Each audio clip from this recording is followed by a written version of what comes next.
یہاں سے فوجیں چلیں گی، سیاہ علم برآمد ہوں گے اور کوئی طاقت انہیں روک نہ سکے گی، ان کا منہ پھیر نہ سکے گی، یہاں تک کہ وہ ایلیا حضور کے زمانے میں یروشلم کا نام تھا، یہاں تک کہ ایلیا میں جا کر نصب ہو جائے۔ گویا کہ یہ جو ہمارے ہاتھ سے نکلا ہے قبضے سے، پہلے بھی عربوں کے ہاتھوں سے نکلا تھا بیت المقدس، یروشلم، عرب واپس نہیں لے سکے تھے۔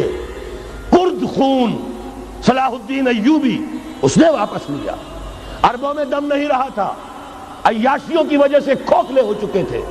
میں تجھ کو بتاتا ہوں تقدیر امم کیا ہے، شمشیر و ثنا اول، طاؤس و رباب آخر۔ یہی وجہ ہے کہ تقریباً 20 صدی کے بعد ان کی حکومت ختم۔ آشمارا حق بود گر خون بارت بر زمین، بر زوال ملک مستعصم امیر المومنین۔ یہ ہوا کہ نہیں ہوا؟ جبکہ آئے ہیں تاتاری ہورڈز، اور جنہوں نے کہ آخری خلیفہ بنو عباس اسے محل میں سے نکالا، ایک کھال کے اندر لپیٹ کر اور اپنے گھوڑوں کے سوؤں تلے کچل دیا۔ عرب معزول کر دیے گئے تھے، لیکن اب دوبارہ عربوں کو جب سہارا ملا ہے، لیکن اب بھی انہوں نے کہیں اسلام قائم نہیں کیا۔ کوئی روس کا غلام رہا، کوئی امریکہ کا غلام رہا، کسی نے اس کا ساتھ دیا، کسی نے اس کا ساتھ دیا۔ تہذیب ہے تو مغربی، تمدن ہے تو مغربی، وضع میں تم ہو نصارہ تو تمدن میں ہنود۔ یہ مسلمان ہیں جنہیں دیکھ کے شرمائے یہود۔ یہی معاملہ جب ان کا ہوا تو اب اللہ تعالیٰ کی طرف سے ان کے اوپر وہ عذاب کی بھٹی گرم ہونے والی ہے۔ لیکن اس کے بعد پھر یہاں سے جائیں گے وہ جو ان کی مدد کریں گے، اور یہ ایلیا کو واپس لینے والے یہ مشرق سے چلنے والے لشکر ہوں گے۔ یہ اسی علاقے میں جب انقلاب آ جائے گا، یہ علاقہ خراسان اور پاکستان، جب یہاں نظام خلافت قائم ہوگا، یہاں سے اسلام کی توسیع ہوگی، اور یہاں سے جانب مشرق ہند اور جانب مغرب یہ جو یہودیوں کا سیلاب آ رہا ہے، ان دونوں کا مقابلہ کرنے کے لیے انشاءاللہ العزیز، ورنہ یہ اصابتان جو ہے ایک حدیث میں جمع کرنے کی کوئی اور حکمت ہو نہیں سکتی، ورنہ تو ہندوستان پہ کئی لشکر آئے ہیں۔ لیکن یہ کہ در حقیقت اسی وقت جب کہ عالم عرب میں وہ بھٹی دہکے گی، اسی وقت یہاں انقلاب آ چکا ہوگا۔ ایک طرف یہاں سے مدد کے لیے لشکر جائیں گے کہ جو مسلمان عرب جو ہیں ان کی مدد کریں گے، حضرت مہدی کے جھنڈے تلے لڑیں گے، حضرت مہدی کی حکومت کو مستحکم کریں گے، یؤتون للمہدی۔ دوسری طرف وہ ہندوستان کی طرف پیش قدمی کریں گے، اور یہیں سے جیسے اس وقت سیلاب نکلا تھا جزیرہ نما عرب سے، ایک داہنی طرف ایک بائیں طرف، ایران، افغانستان، ترکستان، ادھر مصر، لیبیا، الجزائر، مراکش، موریطانیہ، اسی طریقے سے انشاءاللہ اسی علاقے سے اس کا آغاز ہوگا اور بات آگے بڑھے گی۔ تو غرض اثر حاصل کیا ہے؟ یہ ہونا ہے، پچھلے آثار ثابت کر رہے ہیں کہ ہونا ہے، حضور کی احادیث بتا رہی ہے کہ یہی سے ہونا ہے۔ ہوا صرف یہ ہے ہم بھٹک گئے، ہمیں اپنی منزل یاد نہ رہی۔ میں تو بہرحال ان لوگوں میں سے ہوں جنہوں نے نعرے لگائے تھے پاکستان کا مطلب کیا، لا الہ الا اللہ۔ میں سن 46 میں یہاں حبیبیہ ہال میں قائد اعظم نے مسلم اسٹوڈنٹ فیڈریشن کے جس اجلاس کو خطاب کیا تھا، ضلع حصار سے جو 2 ڈیلیگیٹ آئے تھے ان میں سے ایک میں تھا۔ میں نے بہرحال اس تحریک میں بھی حصہ لیا ہے، ایک ننھے کارکن کی حیثیت سے لیا ہے، پھر حالات کو بدلتے اپنے آنکھوں سے دیکھا ہے، ہم کہاں سے کہاں جا پہنچے ہیں۔ ضرورت صرف اس بات کی ہے کہ آج ہمارا حال یہ ہے، ہماری قیادت، ہماری سیاست ان لوگوں کے ہاتھ میں ہے کہ وہ فریب خوردہ شاہی کے پلاح و کرگسوں میں اسے کیا خبر کہ کیا ہے، تب وہ تاب جاویدانہ، ان کی تہذیب مغربی، ان کی ذہنیت مغربی، ان کی وضاقتہ مغربی، ان کا تمدن مغربی، ان کی سوچ مغربی، ان کے سارے اطوار مغربی۔ حضرت عمر رضی اللہ تعالیٰ عنہ قائد خلافت ہے، بیت المقدس کا محاصرہ کیا گیا، فصیل بڑی اونچی، شہر اندر سے سیلف سفیشینٹ، حملے کا راستہ کوئی نہیں، محاصرہ طول کھینچ رہا ہے، لیکن ان کے پاس رسد بھی موجود ہے، پانی بھی موجود ہے، وہ دروازے بند کر کے بیٹھے ہوئے ہیں۔ بالآخر اللہ تعالیٰ کی مشیت کا ظہور کیسے ہوا؟ ان کے کچھ علماء آئے فصیل پر، کہا دیکھو مسلمانوں، تم قیامت تک بھی یہاں پڑے رہو گے محاصرہ کر کے، ہمارا یہ شہر فتح نہیں ہوگا۔ ہاں ایک درویش بادشاہ کے ہاتھوں یہ شہر فتح ہونا ہے، لیکن تمہارے اندر ہمیں وہ نظر نہیں آ رہا۔ ابو عبیدہ بن الجراح رضی اللہ تعالی عنہ امین هذه الامہ، ان کا فوراً ذہن گیا وہ درویش بادشاہ مدینے میں بیٹھا ہوا ہے عمر رضی اللہ تعالی۔ اب ایک اور عمر بھی ہے جو قندھار میں بیٹھا ہے، نقشہ وہی ہے، سادگی کی حد تک نقشہ وہی، بالکل وہی، اپنی آنکھوں سے دیکھا ہے وہی سادگی۔ عمر اول عمر ثانی تھے عمر بن عبد العزیز۔ اب ایک اللہ کے فضل سے اللہ تعالیٰ ایدہ اللہ بنصرتہ، اللہ تعالیٰ ان کی نصرت فرمائے، دشمنوں کو ان کے مقابلے میں نیست و نابود کرے۔ انہوں نے ریکویسٹ بھیج دی کہ حضور تشریف لائیے، یہ شہر فتح ہو جائے گا۔ وہ ہے سفر تاریخی، اتنا طویل سفر، تقریباً 700 میل، ایک اونٹ، ایک خادم، ایک منزل پہ امیر المومنین اوپر بیٹھے، خادم آگے چل رہا ہے، اگلی منزل پہ خادم اوپر بیٹھا ہے، امیر المومنین آگے جا رہا ہے۔ اور جب پہنچے ہیں تو وہ باری تھی خادم کی، اس نے ہاتھ جوڑ دیا، حضور خدا کے لیے تم کیا کہیں گے لوگ، وہ میرا برا حال کر دیں گے، تمہیں شرم نہیں آئی؟ امیر المومنین پیدل آگے چل رہے ہیں نکیل پکڑ کر، اور تم بیٹھے ہو اوپر براجمان ہو۔ حضرت عمر فرمایا الدور دورک، نہیں، باری تمہاری ہے، بیٹھ۔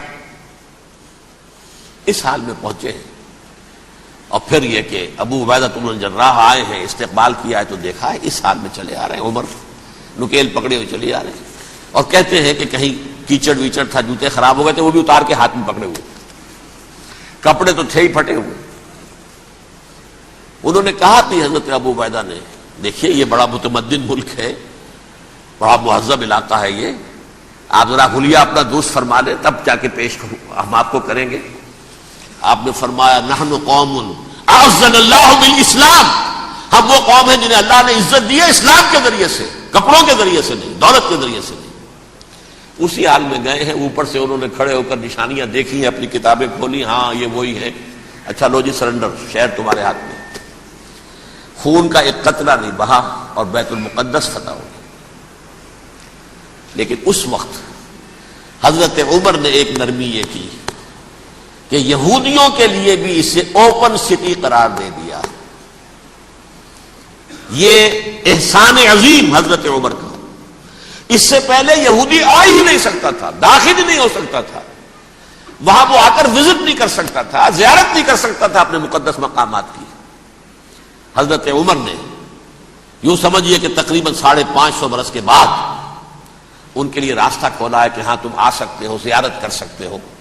لیکن یہ عیسائیوں نے لکھوایا معاہدے کے اندر، انہیں یہاں آپ آباد ہونے کی اجازت نہیں دیں گے، لیکن کم وزٹ دی پلیسز، دیکھیں، زیارتیں کریں اور جائیں۔ یہ معاہدہ حضرت عمر کا ہے رضی اللہ تعالی، جو پھر خلافت راشدہ کے بعد بنو امیہ نے بھی اس کو آنر کیا، بنو عباس نے کیا، پھر جو ہمارے یہ ترکوں میں اندر خلافت آئی تو ترک خلفاء نے بھی اس معاہدے کی پوری پابندی کی۔ فلسطین میں آ سکتے ہیں یہودی صرف زائرین کی حیثیت سے، وہاں آباد نہیں ہو سکتے۔ اب آئیے اگلا دور آیا حضرت عثمان کا دور خلافت۔ یہ ہے وہ وقت کہ اب یہود نے امت مسلمہ کی پیٹھ میں چھرا گھونپا۔ وہ کیسے؟ ایک یہودی عبداللہ ابن سبا اسلام کا لبادہ اوڑھ کر آ گیا، معاشرے کا جائزہ لے لیا، ان میں بنو ہاشم اور بنو امیہ میں جو پرانی کشاکش تھی اس کے کچھ نہ کچھ جراثیم باقی ہیں، اگر ان کو ذرا بھڑکا دے تو مسلمانوں میں انتشار پیدا ہو جائے۔ کہا یہ عثمان کون ہے؟ یہ تو بنو امیہ میں سے ہے، یہ حق تو بنو ہاشم کا ہے، خلافت ان کے پاس ہونی چاہیے، محمد کے تو رشتہ دار وہ ہے صلی اللہ علیہ وسلم۔ عوام الناس کے اندر بات پھیلنی شروع ہوئی، پھر ایک بڑی سازش کے انداز میں حضرت عثمان کے خلاف پروپیگنڈا، حضرت عثمان کے جو عاملین تھے، گورنر تھے، ان کے خلاف پروپیگنڈا، اور ایسی ہوشیاری کرتے تھے کہ کوفے میں کوفے کے حاکم کے خلاف کچھ نہیں کہنا، اجی مصر میں یہ ہو رہا ہے، اجی شام میں یہ ہو رہا ہے، اجی یہ جو عثمان ہے وہ یہ کر رہا ہے، یہ ظلم ہو رہا ہے، یہ لوٹ مار ہو رہی ہے، یہ خیانتیں ہو رہی ہیں۔ اب نہ تو اس زمانے میں مینز آف کمیونیکیشن، کیسے تصدیق کریں؟ افواہیں تو آپ آج کراچی کے اندر شروع ہو جائے تو پتہ نہیں چل سکتا کسی کو کہ کیا اس میں صداقت ہے کیا جھوٹ ہے. اور بری بات جو ہے فطرت انسانی کی کمزوری ہے وہ فوراً قبول کرتا ہے. کسی کے بارے میں اچھی بات ماننے کو تیار نہیں ہوتا لیکن بری بات تو فوراً تیار. بہرحال یہ فتنہ انہوں نے اٹھایا، حضرت علی کی الوہیت کا فتنہ اٹھایا، حضرت عثمان کے خلاف الفتنۃ الکبریٰ برپا کیا، حضرت عثمان شہید ہوئے. اس کے بعد 5 برس تک مسلمان ایک دوسرے کی گردنیں کاٹتے رہے، باہمی خانہ جنگی ہوئی. امت کو وہ زخم لگایا ہے جو آج تک جس سے خون رس رہا ہے. یہ شیعان عثمان اور شیعان علی تھے جو بعد میں پھر سنی اور شیعہ ہو اور آج تک ہے.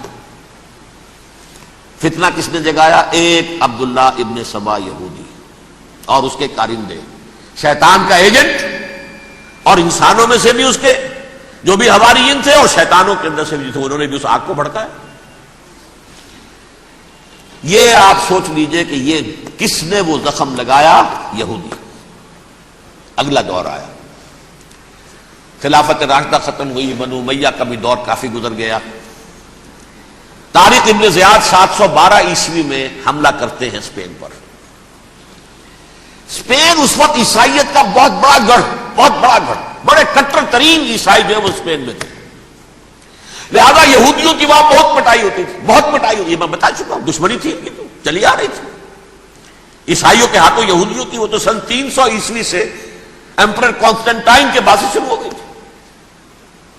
اس حوالے سے یہودیوں نے اس وقت چالاکی یہ برتی، کچھ راستے واسطے بتائے، کچھ مدد کی طارق ابن زیاد کی. طارق ابن زیاد نے انہیں اپنا محسن سمجھا.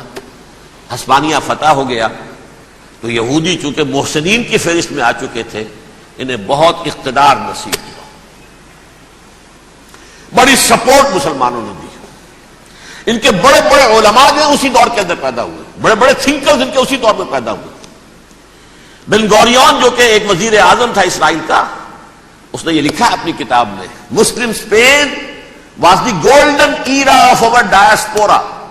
وہ ڈایاسپورا جو 70 عیسوی سے شروع ہوا تھا اور 1917 عیسوی تک جاری رہا ہے، اس میں سے گولڈن ایرا ہمارا جو تھا وہ مسلم اسپین تھا. ہسپانیہ میں بیٹھ کر ہم نے عیش کیے. لیکن وہاں سے انہوں نے اور جو کچھ کیا، یہ تو داستان کے تو بہت سے گوشے ہیں، لیکن میں جس اسٹریٹ لائن میں چل رہا ہوں اس کے اعتبار سے ایک بات سمجھ لیجیے. وہاں بیٹھ کر انہوں نے اب عیسائیت کی پیٹھ میں چھرا گھونپا،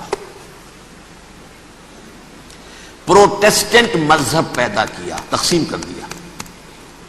جیسے شیعہ سنی کی تقسیم، عبداللہ ابن سبا، رومن کیتھولک اور پروٹیسٹنٹ کی تقسیم، یہودی علماء. ہوتا کیا تھا؟ ہسپانیہ کی یونیورسٹیاں ہیں، کارڈووا میں ہے، ٹولیڈو میں ہے، گریناڈا میں ہے، غرناطہ، قرطبہ، تولیتلا، اور وہاں آتے تھے لوگ. فرانس سے چلے آ رہے ہیں نوجوان پڑھنے کے لیے، جرمنی سے چلے آ رہے ہیں، اٹلی سے چلے آ رہے ہیں. 3 ہی ملک قریب ترین پڑھتے ہیں سینٹرل جو یورپ کے ہیں. یہاں پر جو ہے وہ اسلام جو نور پھیلا رہا تھا اس سے بھی مستفیض ہوئے. جہالت کے جو ہے پردے ان کے وہ چھٹے.